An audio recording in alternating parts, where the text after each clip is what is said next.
Hi guys, welcome back to the podcast. I'm your host, as always, Steve Hall, and today I have a very exciting episode with some fantastic people, including Dr. Mike, the leader of Team Full ROM, and we have Milo Wolf, who is currently doing his PhD in essentially range of motion and how that pertains to muscle hypertrophy. At least that's what we're very interested about here. And we have his right-hand man, Dr. Pak, as well. And these three gentlemen discuss the recent literature that's been coming out supporting potentially the role of training at longer muscle lengths for hypertrophy and how practically we might apply that as trainees who are interested in maximizing our hypertrophic adaptations. And Mike asks Milo and Dr. Pak some really interesting questions. There's a really good and productive back and forth, and maybe your perspectives will shift on the topic after listening to this, or maybe they won't. It was a really, really good discussion. I enjoyed it a lot, and hopefully we can do some more of these. And as a reminder, guys, it's coming to that time of year where maybe you're interested in a mini cut. Maybe you want to drop some quick pounds to potentiate some more massing, or just feel a little bit lighter on your feet coming into summer. Well, we have the Mini Cut Movement is our group coaching course here at Revive Stronger, where you can get your training, nutrition, all taken care of for a really reasonable price, considering everything that you're going to get for it. If you're interested in that, that's always going to be linked in our bio. You can check that out if you want to at revivestronger.com as well if you're listening and you don't want to go into the description and find a link. We appreciate you as always, but without further ado, let's get into the chat.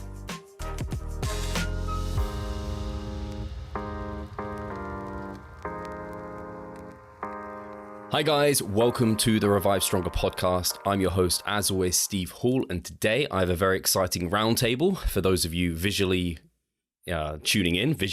That sounds really odd, doesn't it? We have three gents here. So we have Mike Israetel, which obviously all you guys will know. We have Dr. Pak, who has been on the podcast a couple of times as well.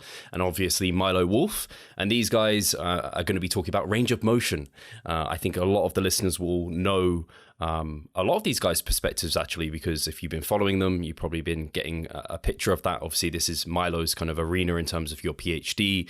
And Mike is very well known, I think, on the channel for having his perspective, or at least having Team Full ROM there. And we've spoken about range of motion at length. So I think probably some people wanted to see this discussion happen. And I think it's just a really cool chat to be able to have. So I'm grateful to have you guys all here.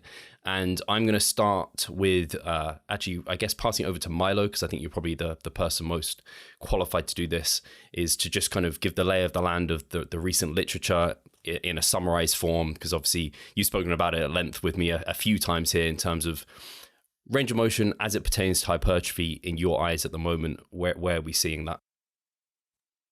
Yeah, absolutely. So first of all, I want to say thank you to Steve for organizing it and Mike for coming on. Funnily enough, I think being involved with Renaissance periodization and helping you guys out with some stuff at the time was kind of why I got interested with range of motion in the first place, which eventually led to me starting the PhD and looking at this. But to give a brief overview on what the evidence right now says about range of motion and hypertrophy, a few years ago, we only had a handful of studies on the topic. And at the time, when you compared partial range of motion to full range of motion for hypertrophy, it looked like for the upper body, we had 4 studies, and it was very consistently the case that a full range of motion appeared to produce better hypertrophy than a partial range of motion. In the lower body, on the other hand, it was more a case of we only had 2 studies. One study found a benefit in favor of, other way around. In the upper body, we didn't have much evidence, only 2 studies, one showing a benefit in favor of partial range of motion, and one showing no benefit in either case. And then... You're talking about the tricep mid-range study? Correct, yes. Okay. Indeed. And then in the lower body, we had 4 studies, generally all studies showing favor to full range of motion for hypertrophy. Now, that was in 2020. That systematic review was performed by Schoenfeld and colleagues. Since then, there's been more evidence coming out. In particular, about a year ago now, I published my own meta-analysis on the topic, and it looks like a few caveats exist to those general findings. Specifically, when it comes to performance adaptations, it looks like specificity applies, which means if you're a powerlifter and you want to get a better 1 rep max in your squat, and you only squat to powerlifting depth, you're likely better off squatting mostly to depth and no more or no less than that if you want to maximize adaptations. So it does seem like performance adaptations are range of motion specific. When it comes to hypertrophy, And it's worth noting that for all outcomes, whether that was muscle hypertrophy, strength, power, sport, even body fat, it's important to note that one, we didn't have a ton of data for some of these outcomes like body fat, but when you did group outcomes that way, you saw that a full range of motion outperformed the partial range of motion by a very small effect size, right? So trivial effect size typically, but for all outcomes, a full range of motion appeared superior to a partial range of motion. Where it gets more interesting to me, besides the fact that performance adaptations are range of motion specific, is that when you delineate or categorize partial repetitions or partial ranges of motion as being either performed at shorter average muscle lengths or at longer average muscle lengths, it looks like it's different for hypertrophy. Specifically, most of the studies so far comparing a full range of motion to a partial range of motion have used a partial range of motion at shorter muscle lengths. So for a squat, for example, you can think comparing a full past parallel squat to a half squat, where in the half squat, the average muscle length being trained for the quads, for the glutes, for the adductors is shorter than it would be for a full range of motion squat. So yes, you're comparing a partial range of motion to a full range of motion, but you're specifically comparing a partial range of motion at shorter muscle lengths to a full range of motion. Now, because of the way muscle length might play a role in this sort of equation, I guess, the muscle length being trained through with a partial range of motion may influence how good it is for hypertrophy. And so in that meta-analysis, we also subdivided partial ranges of motion as being either performed at shorter or at longer muscle lengths. And it looks like when a partial range of motion is being performed at longer muscle lengths on average than a full range of motion, it may actually be better for hypertrophy by a small effect size than a full range of motion. Now, that meta-analysis came out a while ago now, and there's been more studies since then. So we now have a total of 4 studies comparing a full range of motion to lengthened partials, or longer muscle length partial range of motion. And generally, from my perspective at least, the evidence is certainly leaning in favor of lengthened partials. So we have 4 studies, one by Workhausen and colleagues, which was the only one that didn't find a difference in hypertrophy between a full range of motion and lengthened partials. But then all the other 3 studies found a benefit in favor of lengthened partials over full range of motion for hypertrophy. So when you consider that 1 study out of 4 found no difference in hypertrophy and 3 found a benefit in favor of lengthened partials, while we don't have a ton of evidence, for sure, like I'm all ready to say it, it's for sure an open and shut case that lengthened partials are better for hypertrophy than full range of motion. I think the evidence is certainly leaning that way. And I think you can make a case that at the very least, you're unlikely to miss out on much if you're doing lengthened partials for hypertrophy at this point. And it's potentially the case that you're actually gaining something for hypertrophy by doing lengthened partials instead of full range of motion.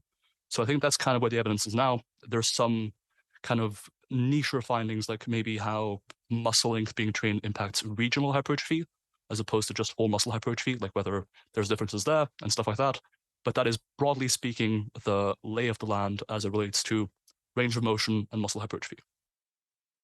Fantastic. Yeah, I think that was really well explained in terms of the perspectives of where we'd come from and why it's become such an interesting thing recently, is because there's so much more research now looking at the kind of partial range of motion that seems to be important within the full range of motion. And that's why now potentially you're seeing people using some partial range of motion within their programming or even kind of considering it. And I guess, Mike, if I can ask you, has the new literature shifted any of your perspectives, any of the way that you kind of approach your exercises? And yeah, do you have any differing views on the lay of the land versus Milo there? I guess including your experience as well. Yeah, well, that's a good question. So I think that the new literature has shifted my perspective in making me more confident in making certain training decisions that I previously only intuited would be a good idea, but I had unanswered questions about. For example, if I'm doing wrist curls, which I actually did earlier today, and I do them on a bench laying down, but I'll just show for people watching this, like imagine the gravity points that way. There's a bench here, and the bench ends here, and my wrist is off. Dumbbell wrist curls. I do them where I have a dumbbell and I lean all the way back into the stretch, and then I come up for a peak contraction and I come back down. I ran into some issues where I know exactly when I pass parallel, but it gets really hard to know if you're making a full P contraction at the top because there's no lockout at the joint at the top. And also it's I knew that in order to get the P contraction here, I still had a ton of reps left at the bottom, and I was just stopping because I just failed to get to the full. So there's a tracking issue there, and there is a potentially leaving stimulus on the table issue. And also with a dumbbell, here to here felt great. Here to here, this part here actually was bothering my wrists. But I didn't know that I was confident enough to excise a part of the range of motion before that was just seemingly like off on a bunch of stuff, because I was like, well, I do know that there's a general literature about motor unit activation and regional hypertrophy that says that some motor units are more active here, some here, and some here. So you're getting a more holistic hypertrophy response with hitting all the range.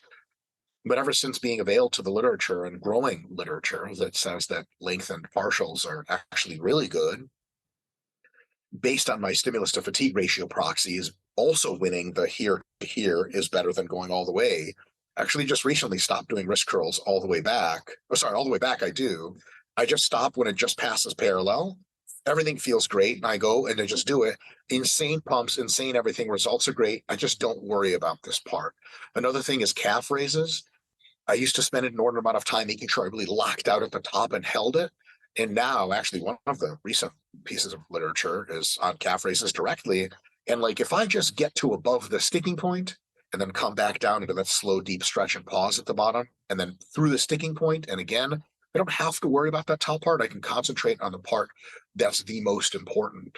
So that knowledge that, if anything, the research is showing that the lengthened portion is the most hypertrophic, and on balance might even be more hypertrophic than full range of motion, it has put me at ease that in exercises that there is an obvious inconvenience of trying to do full range of motion, that in no seeming upsides other than the theoretical full motor unit stuff, which I'll get to in a bit later, at least for me, I was able to say, you know what, I don't have to worry about this. And based on my proxies, pumps, soreness, etc., that more lengthened partial-ish style of training, or not chasing that last bit of ROM that seems to be bad SFR, my stimulus to fatigue ratios have improved drastically.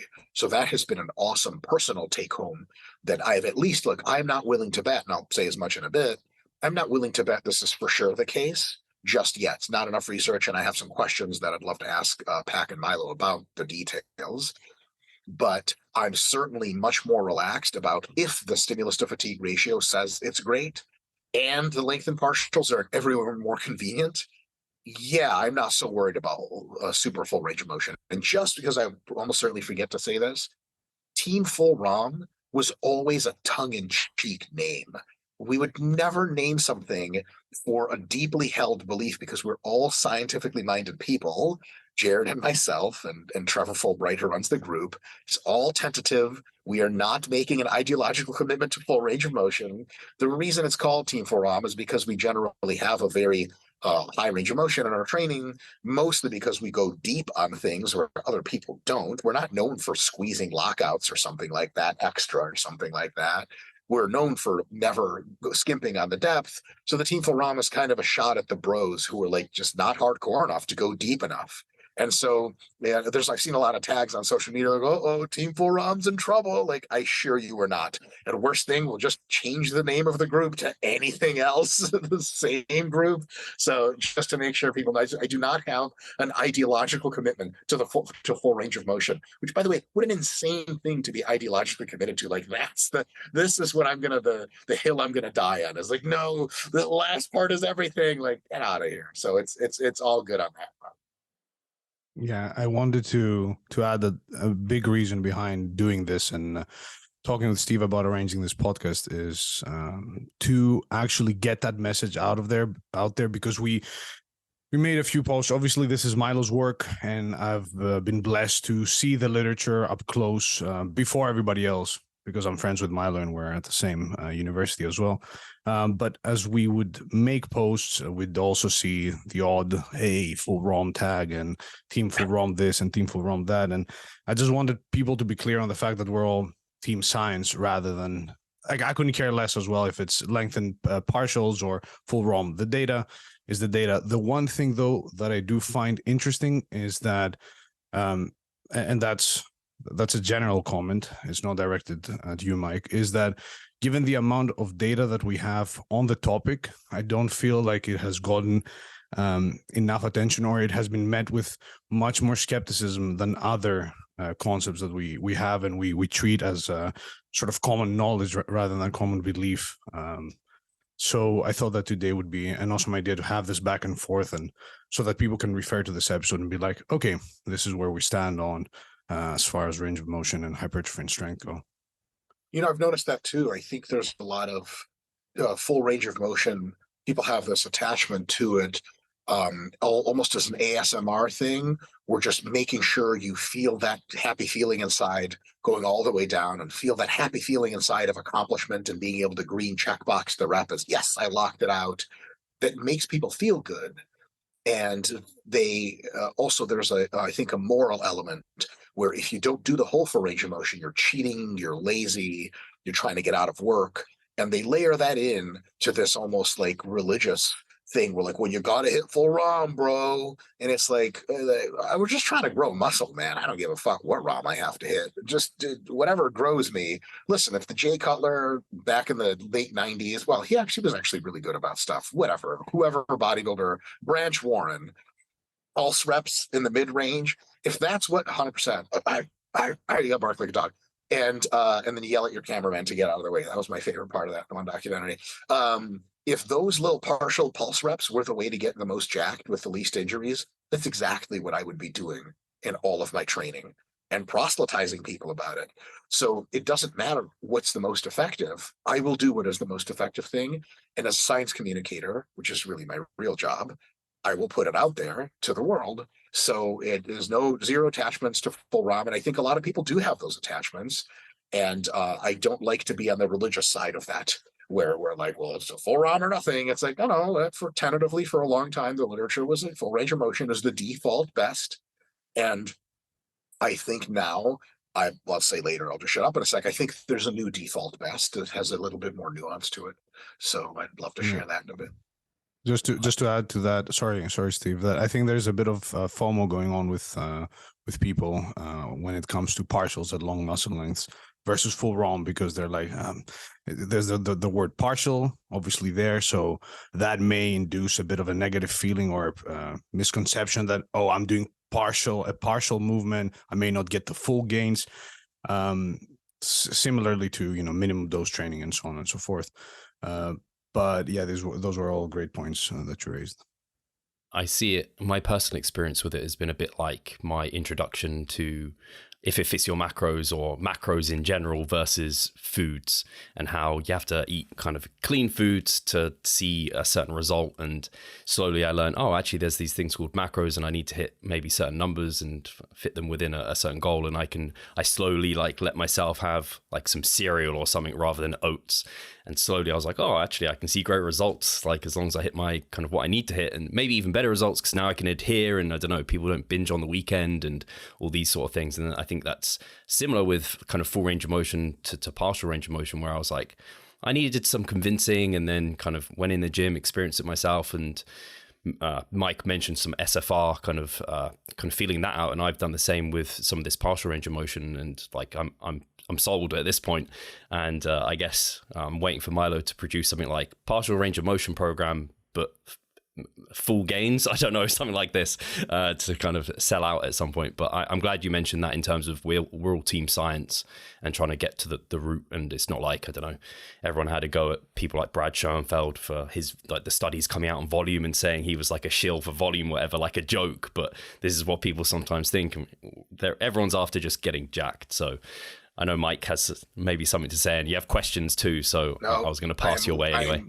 Our lawyer at RP advises me not to say anything on this topic. Please continue. All I'll say is it's not a lot of people that had a go. It is few people that had a go, but I will allow. But did anyone else have anything to add, or shall I can actually pass it to Mike? You had some specific questions you wanted to ask, and I think that'd be really interesting. Yeah. Is that cool? All Of course, right. Mike. Let's go for it. All right. So this is a combination of questions and thoughts of mine that I would love to get some reactions to. I think that the number one concern of mine with this is that it's a hot new topic with, let's call it fewer than 10 studies. And what we don't want to do is, I guarantee you no one's going to disagree with this on this podcast, is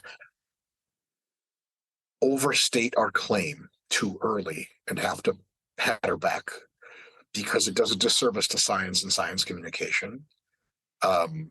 We did this thing with so many times, and mostly not scientific people, but people in the research community definitely contributed to some extent.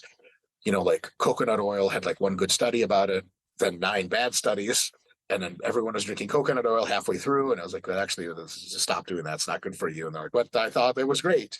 So it's very tempting to say, look, partials are everything. Full ROM is stupid. Let's get into lengthened partials only. And if you're not doing that, you're an idiot. Like, you guys aren't saying that.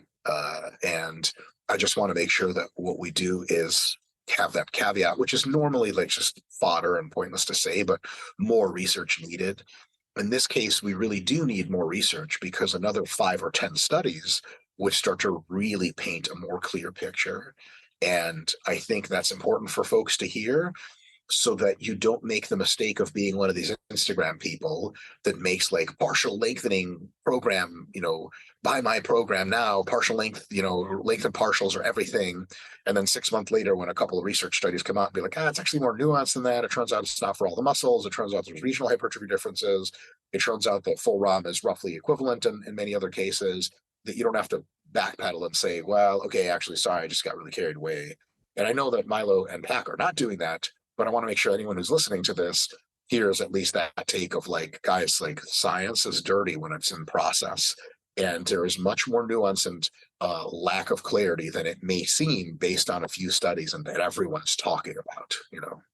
What do you guys think about that?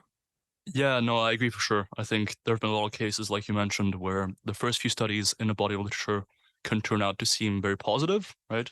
Especially when it comes to supplementation research. I can think of D-aspartic acid, for example, for testosterone boosting. Yeah. I can think of some other citrulline ones. malate.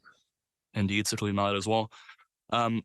With range of motion, I think there is a case to be made that it's not like, of course, there are 4 studies, so it's not like we have the answers yet, but I'm talking about 4 studies that are directly comparing lengthened partials to full range of motion. There's a couple reasons why I'm relatively hopeful with regards to how well this A, extrapolates to a variety of muscle groups, and B, how accurate of a finding it is, like whether or not it'll hold up in more and more studies. The first reason is it does seem like there's a kind of dose-response relationship, wherein if you compare shorter muscle length training to longer muscle length training tends to win out for hypertrophy. Likewise, though, if you compare full range of motion training to shorter muscle length training, that also seems to hold true. So it kind of seems like when repetitions are performed at very short muscle lengths, doing a full range of motion or training on average at longer muscle lengths than that is better for hypertrophy. But then comparing lengthened partials or even longer muscle lengths to a full range of motion, that also seems to be better than a full range of motion. So it seems like, not linearly, I'm not for sure claiming that it's linear, but I'm saying that it seems to be like, well, shorter muscle length training or shorter muscle length partials seem to be worse for hypertrophy. Then full range of motion seems to be better.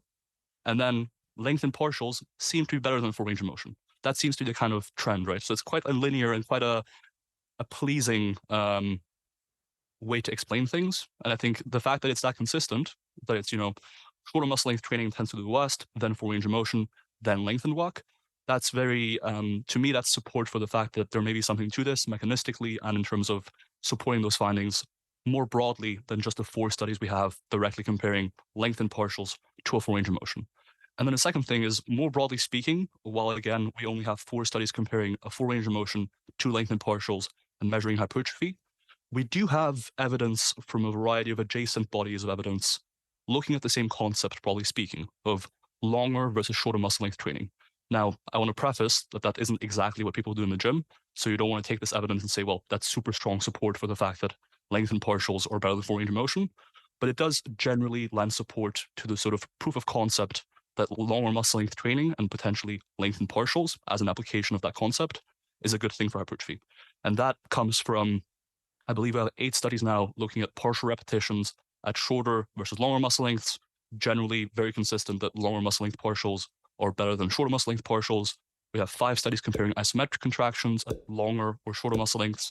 Again, super consistent findings for hypertrophy, where longer muscle length training is better. Mechanistically, we're starting to have some potential ideas, very tentatively, of why longer muscle length training may be better for hypertrophy. We even have some regional hypertrophy data looking at that. So it's not just the 4 studies, it's the fact that it's a seemingly dose-response relationship between the muscle length being trained and the hypertrophy effect gained from it. And it's the fact that we have evidence from a variety of sort of adjacent literatures besides just these 4 studies directly looking at it. And finally, the fact that amongst these 4 studies, rarely do you see, if you conduct a dozen studies on a topic, rarely do you see that all 12 of them will show a positive effect of an intervention. You will have some false negatives, some false positives, like you'll have a variety of outcomes if you conduct enough studies. But the fact that amongst these 4 studies, 3 of them did find a benefit in favor of lengthened partials, and 1 found no difference between full range of motion and lengthened partials for hypertrophy, to me, that's pretty promising and pretty hopeful. But certainly, there's been plenty of cases where when only 1 or 2 studies are out, you have to be a bit more skeptical of, putting all your money with that specific intervention or supplement. Yeah. Milo, what is your take on the following potential criticism of that body of research? That the typical sites, especially of ultrasound measurement, that are used in all sorts of training are ones that are more distal on the muscle. And that's precisely what we would expect from prior research for longer muscle length hypertrophy areas to be most targeted by. And that we haven't been doing due diligence in examining whole muscle regional hypertrophy differences.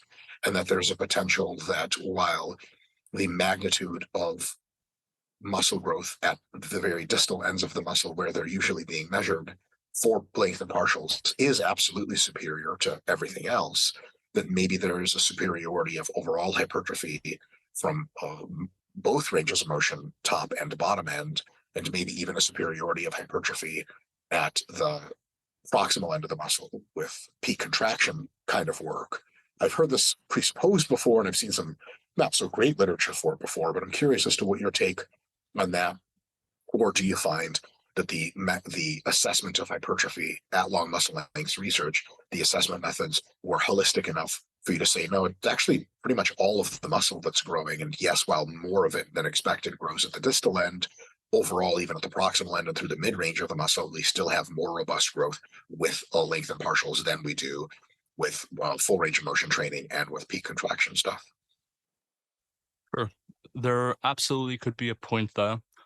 What I'll say is that, so the 4 studies on lengthened partials versus full range of motion that have been conducted did all use ultrasound.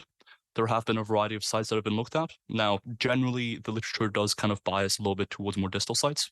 So, for example, in some of my studies and the studies that exist on lengthened partials versus full range of motion, generally the most proximal site you'll see is about 40% of muscle length, which is just slightly proximal, but not super proximal, right? Like you could be at 20%, 30% as well. Whereas you do get more distal sites like 60% and 70%. So there is a very slight bias in favor of more distal measurement sites, at least in this literature. What's worth keeping in mind, though, in terms of the broader proof of concept of longer muscle length training is beneficial for hypertrophy, is that when you zoom out and look at the full range of motion versus partial range of motion literature, or the partial range of motion at different muscle lengths literature, oftentimes they didn't actually use ultrasound. Ultrasound is for sure a common measurement method, but it isn't the one always used. And there are cases where, for example, in the Kubo study on squats, they used MRI and they looked at overall muscle volumes. And even there, you see that longer muscle length training, for example, was better for the glutes, for the adductors, for the quads. Not actually for the quads in this case, but for most hip extensors, it was better than doing a shallow squat. And so even in investigations or examinations of longer versus shorter muscle length training that looked at either whole muscle hypertrophy or that looked at more proximal sites as well. It does seem like there is, as you said, in my view, longer muscle length training predominantly creates more hypertrophy at more distal measurement sites. At more proximal sites, it seems like it's either pretty much the same as shorter muscle length training or sometimes slightly better. So in my view, the more distal the measurement site, the greater the impact of longer muscle length training. And it's possible that the difference in overall muscle hypertrophy that stems from longer muscle length training and potentially from lengthened partials stems specifically from greater distal hypertrophy and not so much, or maybe just a little bit, from proximal hypertrophy. And that's kind of my view of the literature. I think we do have some support for the fact that proximally you do see similar or greater hypertrophy for lengthened partials or shortened partials or for range of motion. But I think that is definitely a weaker case to be made than the case that lengthened partials or longer muscle length training is better for the whole muscle or for more distal sites. That's really insightful. Thank you so much for that. Steve, is it okay if I ask a few more questions? Yeah, I was only thinking, I guess would the only implication there be, I might be thinking too far, but in terms of distal and proximal, is if you already had, as a bodybuilder, like enough distal growth and you're just like, man, I don't need that part bigger, so I'm not going to use, let's say, lengthened partials are the thing for like the king for hypertrophy. I'm going to use like short range of motion lifts because I need that proximal part to grow. I guess that's one of the potential avenues that could go down. I personally think that is potentially a thing, but I think it plays more to the advantage of lengthened partials even more, because I can think of a few muscles in which you want the proximal part to grow more than the distal. Perhaps when you're doing something like, your pectoralis pec deck machine, and you want real inner pecs, there may be something to holding the peak contraction and only coming here and holding the peak contraction. But generally for most muscles, if you think about it, an exaggerated distal component is actually just much more prized than bodybuilding. You don't want hams that bunch up into your glutes. You want hanging hams. You want big teardrop quads that are huge towards the ends of the knees and taper up as the leg goes. You don't want upside down pyramid quads that look terrible. Biceps, you want as far down the muscle as possible. The tricep sweep, you want it big right at the end. You actually want it really small right when it comes to the delt, because then it gets this huge bubble muscle illusion.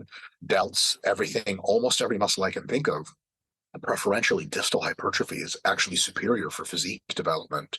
And so if you want like weird powerlifter looking bunched up muscles that you don't look jacked and you pull off your t-shirt like, yeah, this guy's jacked, but it kind of looks strange, I think biasing for the distal is even a bigger deal. So when guys talk about the peak contraction a lot, because they're like, well, regional hypertrophy, I'm like, you want to look bunched up? And like, no, why the hell are you doing that? So yeah, I think for almost all muscles, to me, it seems that the partial ranges of motion, or at least accentuating the stretch, I think is even more wise if you consider that. What do you guys think about that?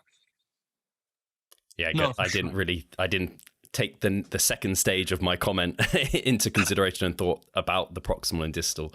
So yeah, it's very rare that someone needs. I think it happens. Like the pecs, said. I think inner pecs. I mean, I think maybe there's a use case there, but. No, Sorry, for sure. Milo. I think that ultimately, because lengthened work or a full range of motion in some cases leads to seemingly reasonably uniform hypertrophy across the whole muscle, most of the time you won't have any super glaring weak points, even just doing lengthened partials or doing full range of motion. So generally, I'm not sure how much of a use I see for shortened partials, for example, as a means of addressing more proximal hypertrophy or a proximal weakness in a muscle group. And certainly that would be kind of hard to diagnose in some ways. Like I've never really looked at the physique and been like, wow, that guy really needs more proximal triceps, like it's not really a thing oftentimes. But who knows? Maybe if more evidence comes out and it's something that people really want to play around with, could be a use for it, I suppose.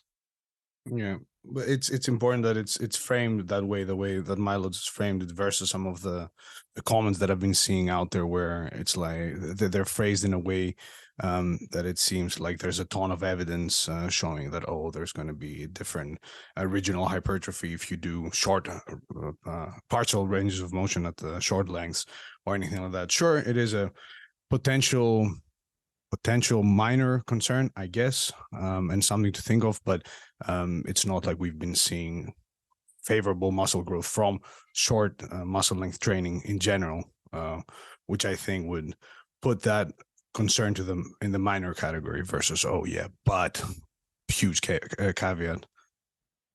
For sure. Yeah, awesome. Yeah, Mike, you had some more questions. Let's get to those. Yes. So I'm wondering if there's any curiosity from you guys on seeing literature examining the following, comparing full range of motion to partial range of motion to a full range of motion where the individuals are cued in to drastically slow the load down in the bottom half or bottom third and take a deep 1 to 3 second pause at the stretch under load, and then come back up to a full range lockout, for example, and then really accentuate the bottom position. Because as far as I see it, there are two potential downsides, really one, but two if you really expand the scope of lengthened partials. One is that for athletic purposes, it's probably good to go through a full range of motion so you can be competent and strong in full range of motion. I don't think that's going anywhere. Not really an argument against that. But the big one to me is it's oftentimes very difficult to track performance and track the imposition of a stimulant, good God, stimulant imposition, so easy to track. How many Adderalls have I mixed into my drink? Steve, you'd know about that. I'm kidding. I always like to accuse Steve of very illicit activities, which I know for a fact he's never done or considered. Right. So, like if you're doing a leg curl that's halfway up and you're not touching the pad to your butt, how do you know if it was 14 repetitions that you got or 13? How do you know when you've passed whatever arbitrary limit you've set on what is considered a partial and what is considered full range of motion? In many exercises, this presents itself as a problem, and the tracking is not as important as the imposition of a stimulus because you're there to get the stimulus. The tracking is a second thought, but it nonetheless is curious. And if we could potentially find a method of training that combined the best of three worlds, world number one is the imposition of most of the tension at longer muscle lengths, which seems to have a ton of validity behind it. Two is the ability to track the stimulus very well with a full range of motion. And three is to be able to at least theoretically check off the boxes of, well, we're not skipping the top third or top half, and there's some regional hypertrophy benefits that could hypothetically, and some motor units may be active in that range, and different parts of the muscle may engage that don't typically engage. So if we were potentially, I would be very curious, and I was wondering if you guys would be too, in studies that compared partials, full ROM, and then accentuated bottom full ROM, where the top lockout's like bloop, and then the rest is huge stretch, big stretch, and come on, bloop, and then real full stretch. There is another benefit potentially to that, and it's this. In many exercises, the top part of the range of motion is like annoying and saps a lot of your energy, which leads to a problem with the stimulus to fatigue ratio degrades if you do that top third, because you spend a lot of fatigue on that top third but yield very little stimulus. So you could have gotten 12 high quality partial reps in a bent row, but because you insist on pulling all the way to your stomach every time, you got 8 reps with the same weight and you pissed away a ton of fatigue, and those are 4 reps that are really hypertrophic. You'll never get back. Like that part I do understand. But in some lifts, like let's say a leg press or a hack squat, the top lockout, you can actually lock your knees out and rest, and thus it buys you more repetitions during the set. And if you don't spend a lot of your energy on the lockout, which you kind of never do because it's the easiest part of the lift, maybe there's a situation in which you can go down and do the full range of motion, really accentuating that bottom part, going to a full lockout, resting for a second, and then coming down, or going almost lockout, coming back down for 4 or 5 reps, then locking out and resting. I was wondering if that combination of full and partial, like a long muscle length accentuated full ROM approach to training, can maybe solve a lot of problems for us and compare favorably on hypertrophy to just partials. What do you guys think about that? Do you not see the progress you would like? Are you sick of writing your own programs? Or perhaps you need some accountability in order to stick with a plan? Then it's time to start working with us. We at Revive Stronger offer a truly personalized coaching service. You'll get more than just an email with some macros or random cookie cutter program. With Revive Stronger, you will be the center of our attention. You will receive your own fully individualized training protocol alongside a customized nutritional strategy. We created the coaching around your needs, wants, personal preferences, and your own unique lifestyle. Every single week, we delve into your program in order to make appropriate adjustments so that we get the most out of your time and the best possible outcome. We help both female and male athletes to seriously change their body composition by adding more muscle mass and decreasing fat tissue. No matter if you're a competitive bodybuilder or just want to look better, if you need help with your progress and taking your physique to the next level, our coaching is for you. It's time to make a change. Sign up today and let's revive stronger. You have something to say? You want to say first, Puck? I'll let you start, and then I'll continue at the end. For sure. So you touched on a lot of things, Mike. I'll take them point by point. The first one was an idea for a study where, again, full range of motion versus full range of motion, but really accentuating the stretch versus lengthened partials. And that's for sure an interesting study design. That would be really informative as far as how people would train in the real world, right? Because, for example, how I see you applying the lengthened research is kind of in that full range of motion plus accentuated stretch way. So it'd be interesting to see whether there's any benefit of that over full range of motion, or if it's as good as lengthened partials or better or what have you. From kind of a research perspective, I think that's a question that we kind of should answer later down the line. First, I'd like for us to establish more robustly whether lengthened partials are a good tool for hypertrophy. And I think then we can definitely address that to see if maybe, you can get the same hypertrophy from a full range of motion if you accentuate the stretch. For the time being, though, I think the issue with taking that approach is that it's kind of somewhat of a misapplication of the research, right? If you're looking at the research comparing full range of motion to lengthened partials, and the tempo wasn't like in the full range of motion condition or in the lengthened partial condition, wasn't really modified to be a certain way, the most direct way of applying those findings that lengthened partials appear to be potentially better for hypertrophy is to actually do lengthened partials. Whether a full range of motion with an accentuated stretch is better for hypertrophy than lengthened partials, we really couldn't say. We couldn't even say if it's better than a full range of motion period, because we don't have any direct evidence on that. It stands to reason, and I think it's worth experimenting with. But if you think it's worth experimenting with, I think you should also think that lengthened partials are worth experimenting with in general, right? Like that's the same train of thought, or at least it hopefully should be. Obviously, there's cases where if hypertrophy isn't your main goal or your only goal, then maybe you want a full range of motion for other reasons, like you mentioned. So that kind of segues me into the next point, which was that you kind of see two main pitfalls with lengthened partials, or from the sounds of things, more so partial range of motion in general, which is fair enough. The first one is for athletic purposes, and where you mentioned that a full range of motion might be better. Now, I'm assuming that is mostly for carryover purposes, so how well lifting then carries over or transfers to more athletic performances, like in your sports, whatever you want. Now, the important thing to note is that for all the performance outcomes that the studies have looked at, and those included stuff like sprinting, like jumping, like a lot of athletic outcomes as well, like Wingate tests as well, or cycle tests rather, cycle sprint tests, specificity was still key, which meant that actually a full range of motion didn't lead to the best outcomes necessarily in sport outcomes or power outcomes or strength outcomes. It was more so the case that if you wanted to optimize adaptations in a certain outcome, like a sport outcome, you actually wanted to be specific with your range of motion, which means if your sport doesn't involve full range of motion or a lot of joint angles, you probably shouldn't really train for a full range of motion, potentially at least from a carryover or transfer perspective over the course of these studies, right? Like that could be only applicable for 12 weeks or what have you, but it does seem to be the case that if you want to maximize adaptations in terms of carryover, you should still be specific in terms of range of motion, and the full range of motion may actually not be best in that case. The second thing you brought up was performance tracking, or essentially assessing performance week to week. Now, there are kind of a few rebuttals I have in mind here. The first one is we recently started a study. I'm not sure if you saw it.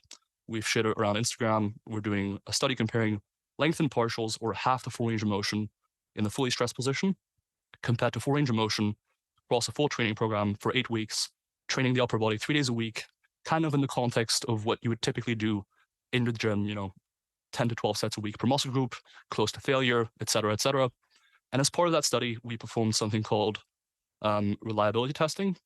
And at least in the limited data set that we had, it didn't seem like it didn't seem like people got wildly different number of reps at a given weight from session to session when going to failure, right? When doing lengthened partials. So when they came in 1 week and we told them, hey, do as many reps as you can for as much weight as you can for lengthened partials, 6 reps on the pull down, 6 reps on the dumbbell press, 6 reps on push downs, etc. And providing video evidence. Week to week, when they came in the same circumstances, they got very similar numbers and reps with similar technique. So it seems like actually, as far as tracking goes, at least in this context, when people are told, go to failure with this rep range, with this sort of stuff, people are actually pretty consistent and their performance is very predictable. So that means that week to week, if you wanted to make sure that you're progressing and or make sure you're training hard enough, you could do so with partials, at least with lengthened partials in the context of this study. Now, I'm not going to say that that's definitely the case everywhere, but from my own personal practical experience and from some of my clients as well, for a lot of exercises, there is a landmark you can use or a sort of joint position you can use to pretty consistently standardize range of motion. For machines, that might be a certain point that you can pull to. Like, for example, I was training with Steve Hall a few weeks ago, actually, and we were doing machine rows, and there's a certain sort of feature of the machine that you can pull into, and then that's kind of half the range of motion. And so you can visually see, okay, I've pulled in for this point, now I can back it down, and we have performed roughly half the range of motion in the lengthened range. And so for a lot of exercises, there's sort of a feature of the machine that you can pull to, or you can lift until your elbow, for example, reaches an angle of about 90 degrees. And that, at least in my experience, meant performance was pretty consistent week to week, and in my client's experience, and wasn't really too variable, and hopefully was consistent enough to allow for an effective training stimulus. Because ultimately, that's what this is about. It's not really about being super, super granular or super detail obsessed. It's more so about ultimately using a range of motion that will allow for the greatest training stimulus. It's more so tracking performance and assessing performance is more so an aspect of training hygiene, I'd say, than directly imposing a better stimulus. And progressive. What is training hygiene? By training hygiene, I mean stuff like being able to assess performance over time to see whether or not what you're doing is working. Like, it's not really directly helping you create more stimulus, although it is in the fact that you're planning over time, like longer term. But if you're in the right ballpark, even if it's not perfectly reliable, you'll still be able to tell whether or not you got stronger. And so my point is that it's more so training hygiene, and then ultimately progressive overload or kind of improving performance over time should almost be a result of imposing a good stimulus over time and time and time again. And as provided we're having a reasonably reliable tool to assess performance, that will kind of happen naturally, right? I don't think we need to be super, super precise.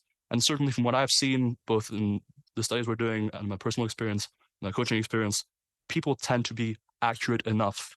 So I think the more well-founded concern of, well, what's actually better for hypertrophy?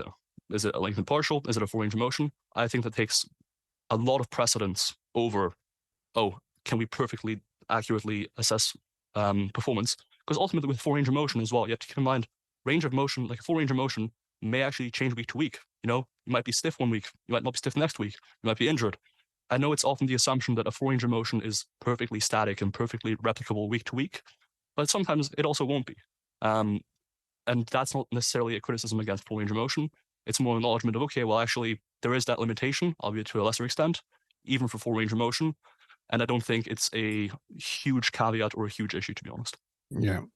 And just to double down on that last point, even the literature, the definition of full range of motion is sometimes different. And it's important when we communicate the current state of the literature that we are organized in a pyramid-like fashion where we understand what's really important for hypertrophy or strength long-term versus some of the minor details. And I mean, even if we look at the data on periodization and hypertrophy, the formal literature, although the definition of periodization is different to what we sometimes use in the field, doesn't show much of an effect for hypertrophy. And more specifically for tracking performance over time and meticulously tracking it, assuming that there is some tracking going on, it's not like we have any data to suggest that more meticulous tracking will necessarily lead to better gains. Obviously, in the context of you guys are competitive bodybuilders and people that dedicate a lot of time and resources to your sport. So that's different. And I understand that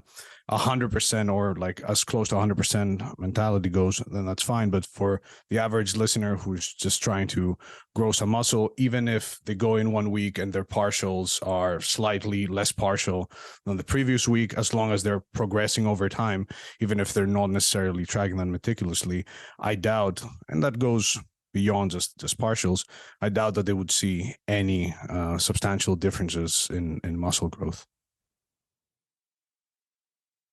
You mentioned that we don't have research on the yield of tracking. That was supposed to make a point, and that point was what? The meticulous level of tracking. So I often work with individuals who track a plethora of variables and try to track every single set or every single variation in technique from set to set, as well as make notes on whether they rested slightly more between the last 2 reps of a particular exercise. And as it stands, we don't have any data showing that level of tracking offers any benefit to just making sure you're in the right ballpark as far as reps and rep cadence goes, obviously without any extremes. So because we don't have any data on it, what are we supposed to conclude about the practice? We are not supposed to. So we have data on studies that take individuals and put them through resistance training protocols, and they follow a specific amount of reps, but they're not meticulously tracking every single variable. So the idea that the closer you track or the more meticulously you track training, the more gains you get over time, sure, makes sense intuitively, but at the same time, it's not necessarily evidence-based. Yeah, and just real quick, as far as stimulus itself at least is concerned, if we acknowledge that range of motion, when viewed in quite dichotomous ways or quite extreme ways, like full range of motion versus partial range of motion, which is like oftentimes a magnitude of difference of partial range of motion is half the full range of motion, it's like a 2-fold difference in range of motion, right?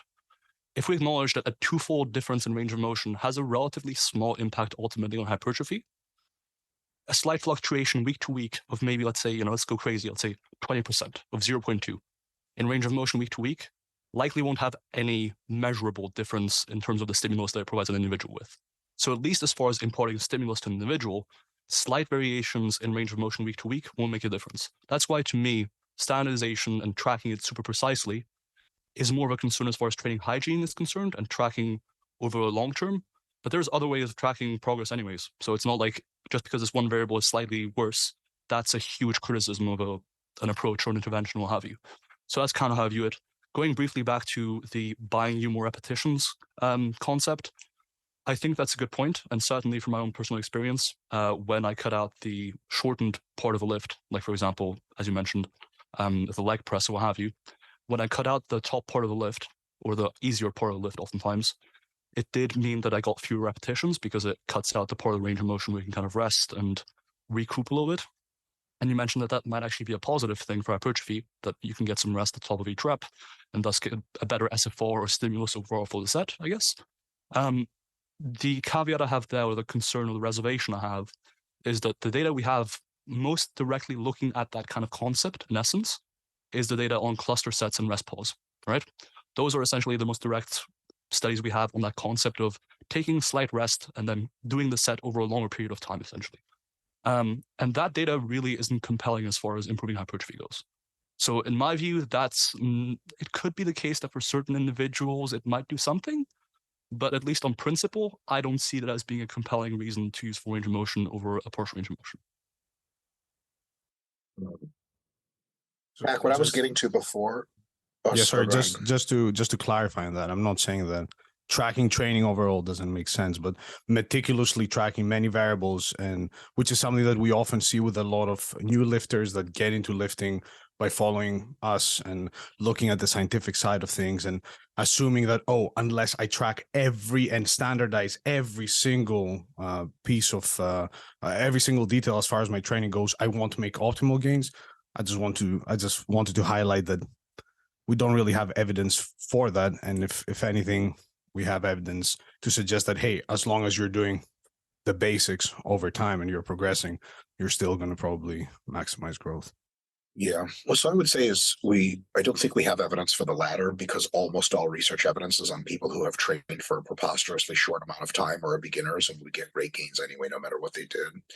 Most of the rest of the evidence is on people who've trained something like 3 years, and is interesting for people who've trained 3 years, but not so interesting for people who've trained longer. And back what I was trying to get at earlier is I agree with almost everything you're saying, but the weight of a statement like we don't have evidence for this is just not a lot of weight behind that statement, because it borders on committing the absence of evidence fallacy. Because we don't have evidence for something, it is not a refutation of that something. It actually means there's a question mark where the evidence is. And then you have to use indirect evidence to reason your way to it. And if the indirect reasoning is very compelling, then it's still your best bet, even if there's no evidence to it. Just because we don't have evidence to something is not a refutation of that something at all. It is just to say that the formal evidence has not weighed in. So I just basically wanted to express that criticism of your criticism. We're getting into the weeds here today. That saying that because we don't have evidence for something is not a refutation of that something. It is just to say that we don't have evidence for it that is direct, but perhaps on logical and reason grounds, we have a lot of reasons to suspect that it does have some sort of benefit. And I'm not saying in this case meticulous tracking is some sort of benefit, just tracking in general. I'll also say something else, that for the lifters that have been training a long time, pretty good tracking doesn't cut it anymore, because you can go for 2 years with pretty good tracking and see no gains. You would have to get pretty meticulous to see gains at all, because the gains are so small. And selecting which modality gives you a small percent of your gains versus gives you no percent or an even smaller percent of your gains may come down to more meticulous tracking, because tracking gains in people who have been training for 16 weeks total, or tracking gains in people who have been training for 3 years and 16 weeks total, is preposterously easy, because they make huge magnitude gains relative to their starting points. People who have been training for a long time may need a little bit more meticulous tracking in order to get a good handle on their training, because the margins of gain differences can be so small. Just as a concern, but I generally think you guys made excellent points all around, and that absolutely the imposition of a stimulus is way, way, way more important than your ability to track it. And you can actually get pretty creative with how you track it. I think this is more of if you're going to try lengthened partials training, try your best to have some standardization, and don't just go and do lengthened partials and question mark how much range of motion you're getting, because you're going to also want to know how much range of motion you're doing for the future to see if you can modify it. Because if you have lengthened partials as like, oh, I just did lengthened partials and they worked better, maybe you can reduce the range of motion and make it even more partial to be better. Or maybe if you made it a little less partial, it could be better. 30 degrees versus 60 degrees or something like that. If it's all same to you, and you haven't been meticulous in your own training, at least to some extent, in trying to standardize the range of motion, you could be missing out on even more lengthened partial gains than you have, because you simply filed everything under lengthened partial and didn't bother to try to replicate. So that's kind of my big point there. I just wanted to ask back on the point of more experienced individuals needing more meticulous tracking. How would they be able to separate the signal from noise, given the multitude of variables that play a role in hypertrophy and other variables that are exogenous to training, like stress, sleep, and so on and so forth? Yeah. And how would they be able to separate that from just time being what actually led to more gains? And how are they really assessing muscle gain? So like an experienced bodybuilder, unless we're talking about introducing PEDs or some exceptional change, the muscle gains, especially for natural lifters after a specific point, may come down to just visually being able to maybe see a slight difference here and there, or peaking better for a competition versus actually using, I don't know, an ultrasound or an MRI to assess hypertrophy. So it's important that we word it in a way where, sure, it may help, or at least give some people the idea that it's helping, but I wouldn't be confident in saying that if you're more experienced, the more meticulously you track things, the more you're guaranteeing that you're going to succeed. Obviously, it's a spectrum, right? It's not, hey, YOLO, whatever, roll the dice, and we'll do rows today. Or for having an iPad and 3 undergrad students behind you tracking your steps and how many breaths you take. You can still be relatively meticulous with tracking, but without losing your mind over whether your last hack squat was 3 seconds faster on the last rep versus the previous week or whatever. Yeah, Just the signal to noise stuff, I think you try to minimize noise. And the concern with improperly executed partial reps that are not at least somewhat carefully monitored for degree of range of motion, you're increasing the noise. And so the signal magnitude is roughly the same, but the noise you want to minimize. So I think of course, you need long time periods and you need to come back to the same exercises often. And then at that point, if you can do anything else in your training that reduces the noise, either doing full range of motion on some of the sets and some of the repetitions as a form of tracking plus good stimulus, and also maybe doing accentuated eccentrics, or maybe doing accentuated bottom position eccentrics, or maybe doing partial lifts in the most meticulous, realistic way you can do them. I'm not saying just grow a neurotic disorder. I do know exactly the people that you were talking about. And to be clear, I think those are just neurotic people, and they just do that anywhere they go. I don't think that's curiosity of beginner trainers. I don't think it's a curiosity of training. I think you just get like some actually legitimately neurotic people that will worry about anything and everything they can. And when they come in and they find out range of motion is a thing to worry about, they will worry about it. When you give them a tracker, they will worry about the tracker. I've seen people pride themselves on not being off by more than 5 calories per day on MyFitnessPal. Like, oh, I believe you are mentally ill in the most compassionate way I can say that. So I definitely hear you guys on that. There absolutely is the road to nowhere, I like to call it, where it's like, hey, you did all this tracking and you have nothing to show for it. Congratulations. So I totally see that. And I think I took all of your points very well. On the issue of what we can derive from literature, Milo, I think I'd like to dive into that really, really quick. So you said that if we have some literature on full range of motion being effective to whatever extent, we have some literature on lengthened partials to be potentially even more. By the way, I do want to ask you as a side really quick before I continue. What is the effect size on average of full ROM versus lengthened partials? Do you have a rough average effect size? Sure, I could give you the effect size that we derived during the meta-analysis that didn't include the last 2 studies, I believe. So it was only in 2 studies so far. And that was an effect size of about 0.3. And I think it's obviously grown since then because the 2 new studies that have come out were the calf study, I believe, and only the calf study. So that likely inflated that effect size a little bit. So somewhere above 0.3. And that's qualified as just above the cutoff of small, right into moderate. Correct. 0.2 to 0.5 is small. 0.5 and above is moderate. So yeah. Yes, wildly arbitrary cutoffs, but indeed, the ones they made up. Yes, literally make believe. Yeah, but yeah, that helps to clarify the issue. So when you're saying like, we have this research on lengthened partials and we have this research on full range of motion, we need if you want to apply the research, you should just do it as it's written. I do on the margins think there's an issue to bring up there. The research that we have is indicating mechanistic relationships, and you cannot apply research to yourself. You can only apply insight to your own mechanics.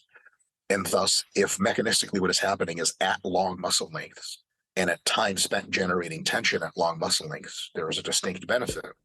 So that if you take a whole set, in a full range of motion set, the time spent contracting at long muscle lengths is this, time spent contracting as short as this. In a partials only, all of the time is spent here. In an accentuated situation where you rush through this part really quick and then really ease in and really even pause for a long time here, I think that you can have 80 or 90% of your time spent at the lengthened position, and that mechanistically will have seemingly very possibly a very, very similar effect, because the time spent generating tension in those positions mechanistically is what's actually happening. Your body doesn't have an internal goniometer that it's like, as soon as it gets past this, activate growth. It does have systems for mechanotransduction and other things that, upon experiencing certain ranges of motion and the tighten the nebula and stretching that occurs, will start to fire up hypertrophy more. So I think it is actually potentially, especially for real world applications, totally valid to try to alter. So to me, it's this. I take it as the following, sort of my summary of what I've gotten out of this so far. And I can say a little more about this, maybe more in a second, but is this: full range of motion training is effective and safe and great. There is considerable evidence now for really one of two things. One is trying some partials at the bottom end in your training. I think that this, absolutely, if you're going to try anything new and you like an exercise that feels good for partials and seems to have a good SFR for you, absolutely try it, share a shit, probably it's going to work great. But to me, I take it even a step further, that within the context of full range of motion, you should probably be biasing your movement to accentuate the bottom position more than if we had never seen this literature to begin with and just do a full range of motion where you bias the entire thing. I think because of the weight of the evidence of lengthened partials, what the evidence is really for mechanistically is there's something pretty special happening in that bottom stretch. And that if you do a bench press where you're like, do one of these, where you're like, you bounce off the chest, hey, full ROM, and quick touch, and then you spend a lot of time locking out and you go, like, technically speaking, if you train with slingshot, you guys know the slingshot bench thing, it's technically full ROM, but I would say, like, you need the opposite of a slingshot. And if you're going to do full ROM, the top had better be easy as shit and the bottom had better be hard as fuck. So I would say that mechanistically, I would say I'm not sure of the utility of doing black and white comparisons, and I'm not accusing you of this necessarily, of saying, well, look, we only have data on full and partial, and that's what we should try in the gym. I think we can only ever extract physiological underlying hints from data, because, like, I'm not a British college student age 18 to 23. I'm not in that study group. I can only have the physiological realities apply to me. I can't even do the same protocol, because technically, if you were to say, we've actually never researched this on any of the following other muscles, any of these exercises except for these exercises. So if you want to generalize the point, we actually can't generalize the point because it's only on maybe 16 exercises that have been tried. There's 600 other exercises, which we say, well, we haven't tried it on these exercises, we shouldn't do it, because we make physiological inferences from one exercise to another and one muscle group to another, which I think we should. We can also make inferences from, like, well, look, if we are doing a full range of motion, I think the weight of this evidence is that, like, we sure as shit should take some quality time in that bottom half or bottom third versus even just taking the same quality time all the way through. What would you say about that? For sure. I think you're on the right track. Like, definitely. I think the reasoning that mechanistically what underpins the benefit of lower muscle length training is that you're spending more time and effort at lower muscle lengths. Absolutely. And so when comparing a full range of motion to a full range of motion with no eccentric control at lower muscle lengths or with no pause at lower muscle lengths, etc., to a full range of motion where you do those things, definitely the latter would be beneficial. Now, there's a couple things I'd say. The first is, you do make a point that if you're not an 18 to 23-year-old student, like the ones that take part in these studies, oftentimes some of these findings and some of these bodies of evidence may not directly apply to you. That's fair enough. That being said, if you have some understanding of the mechanism underlying these adaptations, which at this point, you just pointed out some of the mechanisms that I'm going to play as to why lower muscle length training is better, and you don't have a very compelling reason as to why those wouldn't apply to you, you may just want to give some thought to thinking, oh, they probably generalize to me as well. Because ultimately, we don't conduct these studies in untrained people just for the fuck of it. You know, we conduct them because they're easier to conduct there. We get more people. We can see larger effect sizes. We can have a stronger proof of concept. And then in populations where that may or may not apply, like, for example, protein intake with the elderly, we actually conduct studies to see, oh, how does that apply in this population? Is there a difference? But unless you have a compelling mechanistic rationale as to why it wouldn't apply to you, I think if there's a solid amount of evidence, you can likely assume that it generalizes to you pretty well. So that kind of brings me to my final point. If I was a gambler, oh, sorry, go for it. I totally agree. My only reason for bringing that up was saying, if we haven't studied accentuated full ROM at the length and partial accentuated full ROM. By the way, just really quick, there is a decent body of evidence now that only stretching produces robust hypertrophy, and the body of literature is getting more impressive over time.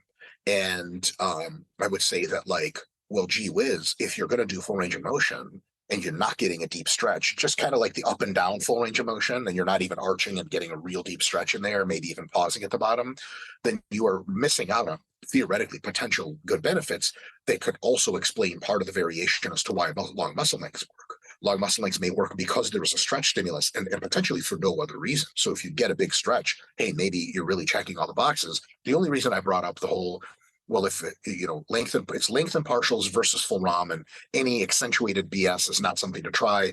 It's because like if we start saying, well, it's this versus this, well, it's also these are undergrads and I'm a steroid drug addicted bodybuilder.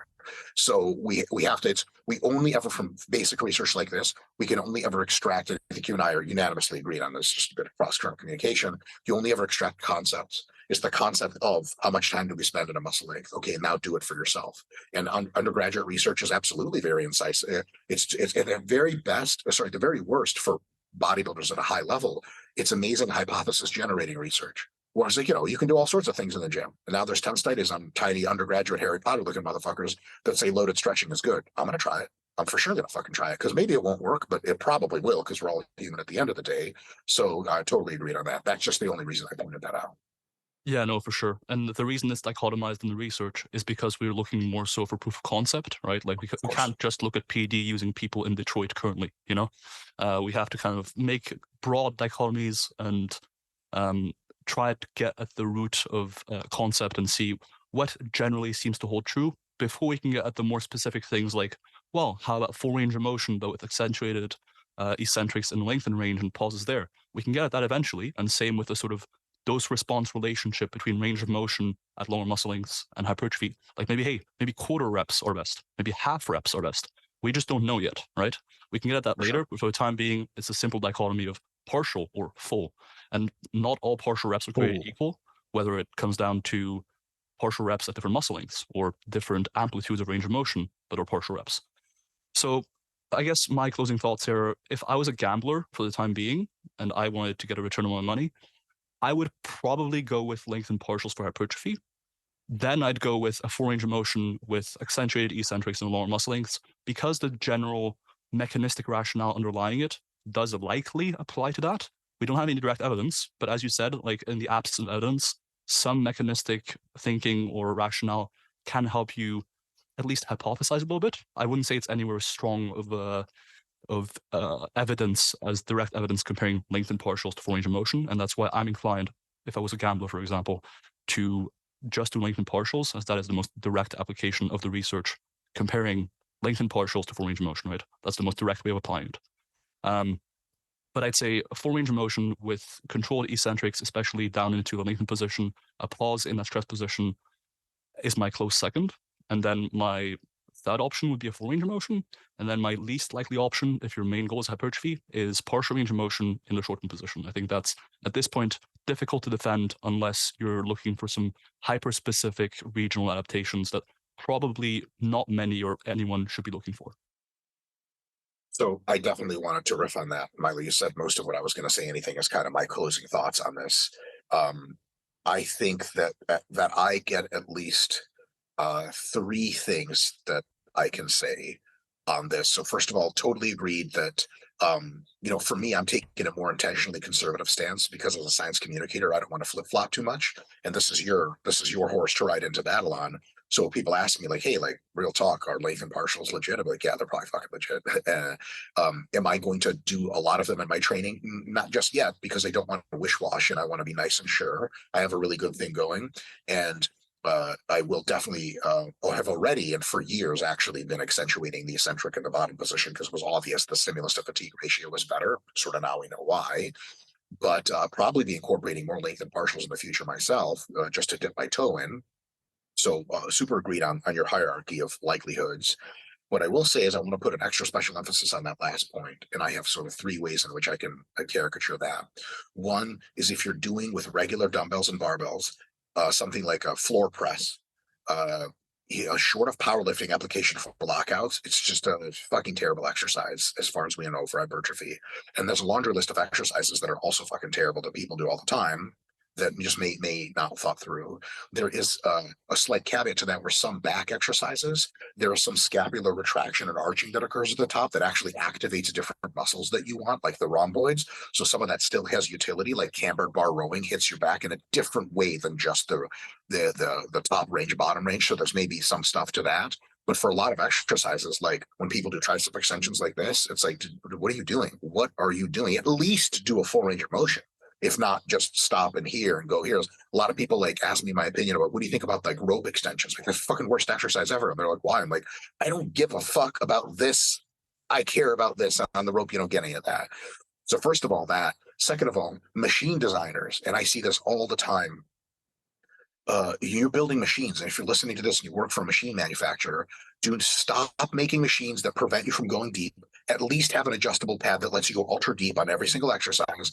And two, probably preferentially bias the machine towards two things. One, having an eccentric in general that is 20% harder to do than the concentric if you're able to design that. And secondly, make sure that the bottom position is the hardest position at the very fucking least. Good God.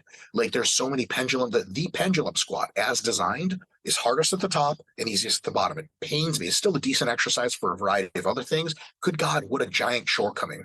And lastly, if you're tying bands around some shit like bands around the hack squat, I think it's just wildly out of touch with literature and what the fuck are you doing? So the era of, to me, it's this. So far, with my intentionally, purposefully, way too conservative take, because I think you guys are right and length the partials are the future. But my personally conservative take, being conservative, is the following. If you're missing out on the deep stretch, you're fucking making a mistake. And there's not a lot of nuance there as far as I'm concerned. Just this last part, should you stop doing it? Should you just do this? Likely, but I'm not willing to go all in yet. But if you are doing this instead of this fucking shit right here, wow, what the fuck are you doing? With the stretch literature, with the lengthened partials literature, with the full ROM versus top end partial literature, stimulus to fatigue. Everyone we train tons of pros in the RP channel. You guys see that, tons of bodybuilders. We're one trick pony at RP. We take people and put them into lengthened partial positions they've never been in, and they go, "Oh my fucking God, I've never felt my quads like that." And it's like, well, what the fuck have you been doing this whole time? Of course it was going to hypertrophy you more. You could have felt that in your own pumps and soreness from deep stretches. And I think the time for those three things: stop doing exercises that are intentionally partial at the top position. Machine designers make fucking better machines. Prime machines are great, but they have those two other hooks that are pointless. You know, there's the three positions. I mean, just make the one with the stretch and that's it. Give me the rest. And then also, like, if you're putting bands on stuff and chains on stuff and your goal is hypertrophy, you just really have to think through what's going on. Jared and I, filming for RP at like Dragon's Lair, there's so many times we have to rip the green band off the hack squat and be like, why is this here? And we know why it's here. It's because people like to lift a lot more weight than they really can, and they don't like to get humbled. And also, they've never properly vetted their technique, so their knees hurt at the bottom. That's really the only reason people do it. They just make up a bunch of shit anyway. But I figured I didn't want to let you guys go without a good old classic Dr. Mike rant. So there you go, Steve. You're welcome. I don't know. As a trainee at our gym said when I asked him, "Hey, why the bands on the hack squat?" He said, well, I don't know. But that's the most honest answer ever. I love that guy. I'm a new fan of his. Like, you're the man. Why even answer? You saw it somewhere. It looks, I don't know, curves, right? Curves are great. Just to be clear, just to throw a disclaimer out there for some of our previous discussions, these were not directed directly at you, Mike, as a criticism or anything, but rather it's I think very useful for the listeners and for the world out there to hear us have these discussions and have these back and forths where we sort of poke holes at each other's beliefs or whatever you want to call it, and have to actually justify what we're saying. Because I was honestly, as an individual and as a researcher, curious to what you had to say, not just about full versus partial ROM, but also about, tracking. And I'd love to talk to you about periodization as well for hypertrophy and so on and so forth. So just to make that clear. I would love to keep this roundtable going about any other subjects if you do it once every 2 months or something like that. And by the way, Pac, to be clear, first of all, like, as human beings, I love all you guys. You guys are fucking I'd great. say we take it out there, but we cannot have guns in the UK, and you're much more proficient at martial arts, so we'll keep it in there. There we go. Just to be clear, criticisms of me are totally awesome and always welcome.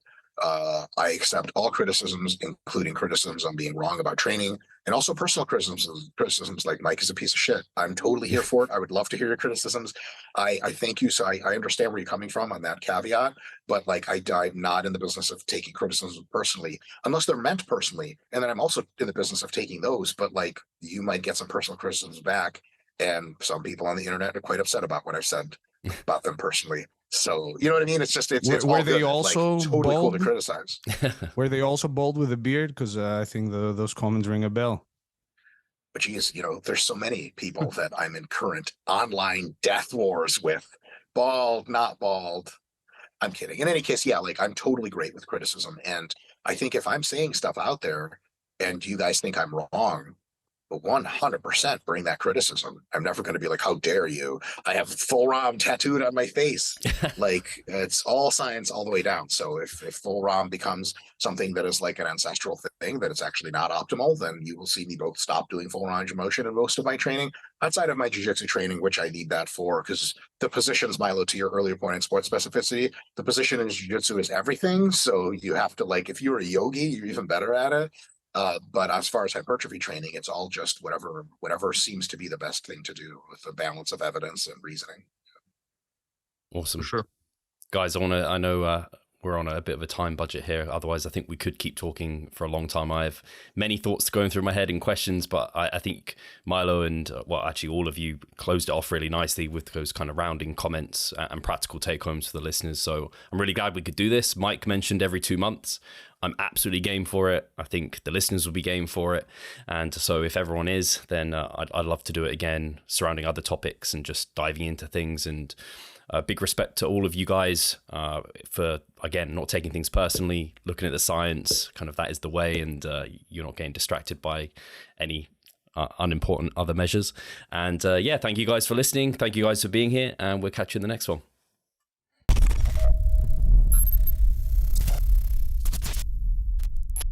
Losing weight fast while maintaining muscle mass. Sounds too good to be true, doesn't it? It isn't though. It's reality and we know how to do it. And we will help you achieve this. The Minicut Movement is an 8-week fat loss program to make you lose a huge chunk of fat while maintaining muscle mass at the same time. We will support you from the beginning to the end so that you see the results you would like to and come out of it much stronger. You'll receive a fully automated spreadsheet that is based on your nutritional needs. You can choose between 6 different male and female training templates. Over 30 videos will guide you through each and every single step of the Minicut so that you're getting the most out of your journey and that you always know what to do. But the best thing is that you can start whenever you want. The Minicut Movement is open 24/7. So if you want to learn more or you're ready to sign up, hit the link in the description below. So let's revive stronger together.